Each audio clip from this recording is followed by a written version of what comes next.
There you go. Who's running the Rock primarily? Latavius Murray.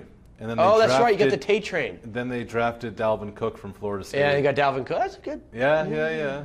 And Adrian's in New Orleans. Yeah, I know that. Yeah. I was talking to Harrison about that yesterday, South, actually. Yeah. Dude, top 27 years now. How do you maintain this consistency?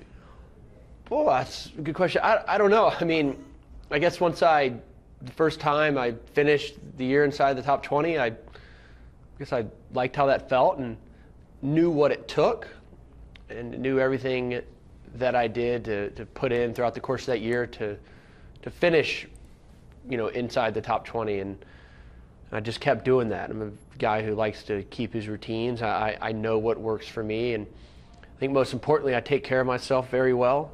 You can't achieve any success on tour if you're not healthy. So I take care of myself well. I eat well. I know, first and foremost, being such a big guy, I am susceptible to little niggles here and there and injuries. But I've kept those at bay, and knock on wood, just hopefully keep doing this as long as I can. Because that's the biggest challenge, isn't it? With this size, with this frame, hip, back, head, shoulders, knees, toes. I mean, that's got to be one of the biggest challenges for you. Absolutely. I mean, and I've also become a lot wiser as I've gotten older. If I do feel something in practice, I'm not afraid to shut it down. Whereas before, when I was young, and I would try to play through injuries and just make it worse. But I think it's smart. You feel something and just maybe let it settle down for a day or two. But for the most part, I feel great, and I know what it takes. I know what it takes for me to stay fit in the gym. It's a lot of core, work on my legs as much as I can, and just focus on those things. And it's worked out for the last handful of years, really 7-8 years, and keeps me on the court and keeps me feeling strong and fit.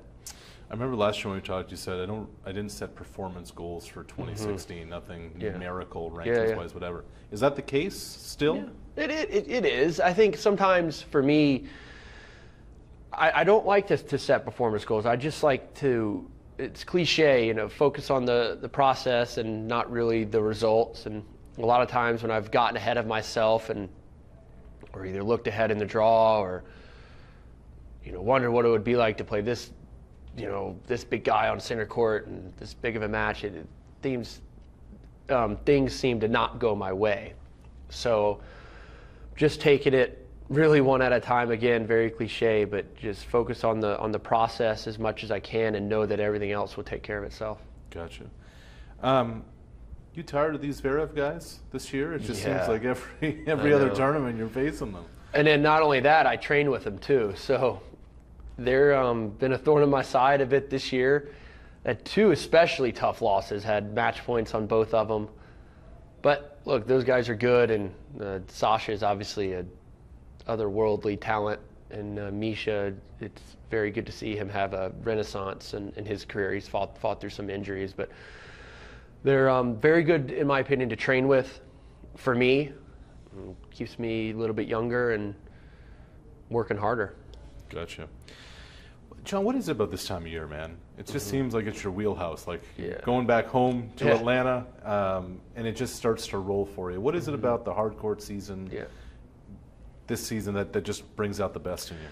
Well, I've answered this question a lot. I would say I think I'm just comfortable playing in America and playing on the East Coast, and I don't have to deal with any time change or anything like that. I'm just very much in my element. I enjoy playing in North America as much as I can. If the tour was here every week, I think I'd be ranked even higher. So with that being said, I have played better overseas the last few years, but I'm always going to play my best tennis in America, in North America.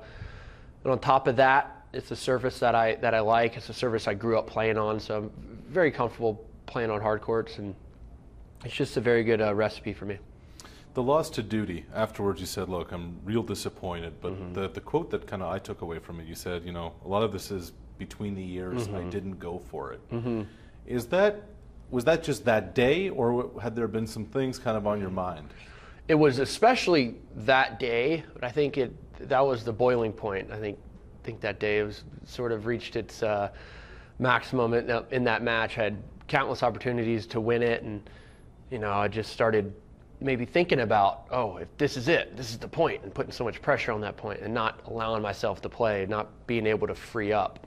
When you're like that on the court, things inevitably never work out. So actually after that match, and I do think it was a blessing in disguise. I mean, I could have won that match, yes, but I very could have easily have lost to Dimitrov the next round, and I don't think I'd be sitting here right now playing as well as I am. So I think it was a blessing in disguise. I had to sit down with my team that afternoon or that night in London and tell myself that, you know, things have to change between my ears, and I have, and I think I've turned a corner there. It's certainly going to be. How so?